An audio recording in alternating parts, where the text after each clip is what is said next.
हिजाब मामले पर कर्नाटक हाई कोर्ट के फैसले को सुप्रीम कोर्ट में चैलेंज किया गया था, जहां अब सुप्रीम कोर्ट ने अगले हफ्ते इसकी समाअत करने जा रही है। आपको बताता चलूं कि कर्नाटक हाई कोर्ट ने स्कूल और कॉलेजेस में हिजाब पर पाबंदी के फैसले को सही करार देते हुए कहा था कि हिजाब इस्लाम में लाजमी जुज़ नहीं है। ये फैसला 3 जजों की बेंच ने सुनाया था। अदालत के इस फैसले पर मुस्लिम तंजीमों, एक्टिविस्टों, स्कॉलर्स और उलमा इकराम ने नाराजगी जाहिर करते हुए सुप्रीम कोर्ट का दरवाजा खटखटाया था।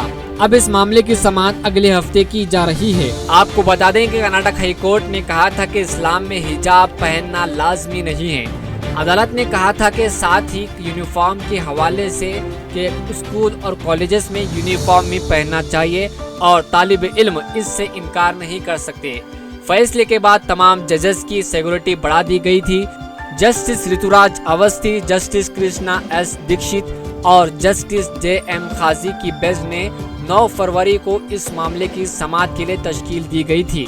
लड़कियों की जानिब से एक दरख्वास्त दायर की गई थी, जिसमें मुतालबा किया गया था कि इन्हें क्लास के दौरान भी हिजाब पहनने की इजाज़त दी जाए, क्योंकि हिजाब इनके मजहब का लाजमी हिस्सा है। तो सुप्रीम कोर्ट ने अब इस मामले की समाअत अगले हफ्ते करने जा रही है।